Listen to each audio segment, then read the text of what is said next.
যে অমিত শাহ কেন্দ্রীয় স্বরাষ্ট্রমন্ত্রী যে সাংবাদিক বৈঠক করে সব বলেছেন, এটা হচ্ছে ওনাদের একটা প্যানিক রিয়াকশন। শিডিউলে ছিল না, অন্য প্রোগ্রাম ছিল, তড়িঘড়ি করে সাংবাদিক বৈঠক ডাকতে হয়েছে। আমরা বলছি panic press conference, PPC, panic press conference.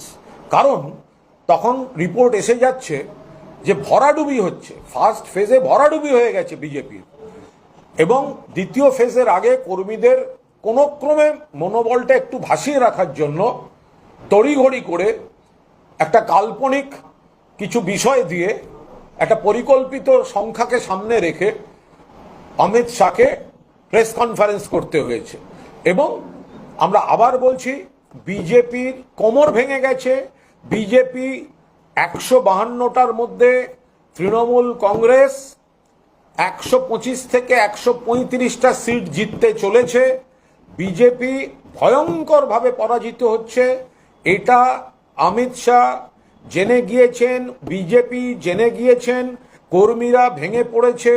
সারা বাংলা থেকে সেই রিপোর্ট আসার পর তড়িঘড়ি করে সেকেন্ড ফেজের মনোবলটুকু বাঁচিয়ে রাখার জন্য প্যানিক প্রেস কনফারেন্স করেছেন স্বরাষ্ট্রমন্ত্রী। এটা গেল এক। দুই হচ্ছে, প্রধানমন্ত্রী আজ গঙ্গাবক্ষে যে ভ্রমণ করে একটা ছবি দিয়েছেন, আমরা তার সঙ্গে পরিষ্কারভাবে তুলনা করে বলতে চাই, আপনি হঠাৎ কলকাতায় এসে যে ছবিটা দিলেন, এটা কলকাতাবাসী রোজ দেখে, বহু মানুষ ঘোরে। কারণ এই বিউটিফিকেশনটা বাম জমানায় ছিল না।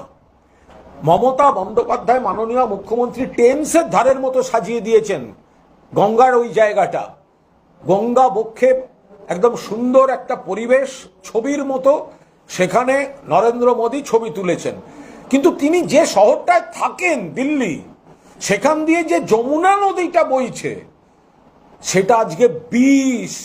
কারণ সেটা এতখানি দূষিত যে নরেন্দ্র মোদী তো যমুনায় গিয়ে ছবি তুলতে পারলেন না, তাকে তো আসতে হলো মমতা বন্দ্যোপাধ্যায়ের সৌন্দর্যায়ন করা গঙ্গায় ছবি তুলতে।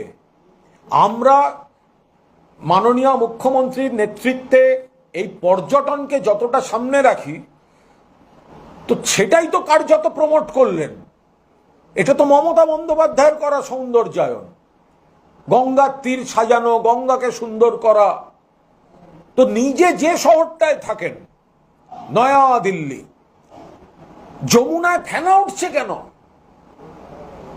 যমুনা আজকে আতঙ্ক কেন?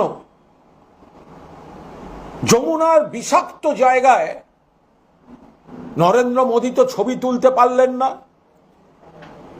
নদীর ছবি তোলা, গঙ্গার উপর ছবি তোলাটা কলকাতায় এসে তুলতে হলো, কিন্তু দিল্লির যমুনায় তিনি তুলতে পারলেন না। তিনি মণিপুরের ওই সৌন্দর্যে গিয়ে ছবি তুলতে পারেন না।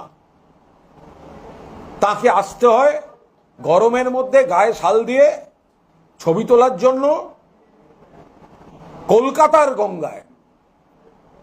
আপনি 100 বার গঙ্গায় ঘুরুন, যতবার ছবি দেবেন ততবার আমরা মনে করিয়ে দেব যে যমুনায় ছবি তোলার ক্ষমতা নেই কেন। কেন কদিন আগেই স্নান করবেন বলে নদীতে, তার জন্য একটা আলাদা ঘাট মতো তৈরি করা হচ্ছিল, দূষণের জন্য সেখানে নামতে পারেননি, আর ছবি দিতে হচ্ছে কলকাতার নরেন্দ্র মোদী, আর নিন্দা করছেন কলকাতার।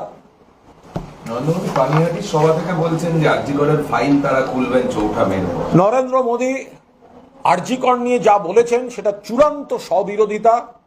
বিজেপি চরম নারী নির্যাতনের সঙ্গে যুক্ত। নরেন্দ্র মোদীর লজ্জা হওয়া উচিত। উন্নাও, হাতরাস, প্রয়াগরাজ, বিলকিস, মধ্যপ্রদেশ, ওড়িশা, দিল্লি, মণিপুর, মহিলারা নির্যাতিত, ধর্ষণ, গণধর্ষণ, হত্যা, যাতে বিচার না পায়, পরিবারের লোককে হত্যা। নরেন্দ্র মোদী, আপনার কোথায় থাকেন আপনি, যখন আমাদের সোনার মেয়ে কুস্তিগিররা বলে আপনার সাংসদ ব্রিজভূষণ শ্লীলতাহানি করেছে, দিল্লির রাস্তায় তারা ধর্ণা দিয়ে বসেছিল, আপনার অমিত শাহের পুলিশ তাদের পিটিয়ে রাস্তা থেকে তুলে দিয়েছে, আর আপনি শ্লীলতাহানিকারী ব্রিজভূষণের পাশে বসেছিলেন লোকসভায়। আপনি আসছেন, আপনি নারী সুরক্ষার কথা বলছেন। সব থেকে মহিলারা সুরক্ষিত পশ্চিমবঙ্গে। এখানে কোনো সামাজিক বিকৃতির ঘটনা ঘটলেও সঙ্গে সঙ্গে পুলিশ অ্যাকশন নেয়। মানবিক মুখ্যমন্ত্রীর নেতৃত্বে প্রশাসন দ্রুত বিচার এবং তদন্তের মাধ্যমে তার শাস্তির রায় আদায় করে আনে। আপনার মতো গুজরাটে বিলকিসের পরিবারের হত্যাকারী এবং গণধর্ষণকারীদের যাবজ্জীবন হওয়া সত্ত্বেও জেলের গেট খুলে ফুলের মালা দিয়ে বরণ করিয়ে নিয়ে যায় না, সুপ্রিম কোর্টকে হস্তক্ষেপ করিয়ে তাদের আবার জেলে ঢোকাতে হয়েছে। সেই নরেন্দ্র মোদী এসছেন। নরেন্দ্র মোদী নারী সুরক্ষা নিয়ে যদি কুৎসা করতে যান, যতবার থুতু উপর দিকে পশ্চিমবঙ্গের দিকে ফেলতে যাবেন, গোটা থুতুটা আপনার নিজের মুখে এসে পড়ছে। ইন্টারনেট বিজেপি প্রার্থী অভিযোগ করছেন যে বিএলও থেকে নাকি তৃণমূল স্লিপ নিয়ে নিচ্ছে এবং নিয়ে নিজেদের মতো বিলি করছে। গোটা ইলেকশন কমিশনটাই বিজেপি হাইজ্যাক করেছে, ফলে তাদের আবার আলাদা করে সব নাটক করতে হচ্ছে কেন? গোটা ইলেকশন কমিশনটাই তো বিজেপির পার্টি অফিস হয়ে গেছে। বিভিন্ন জায়গা থেকে যারা আসছে সব বিজেপির লোক আসছে, তারা আবার এইসব নাটক করতে যাচ্ছে কেন? চলো।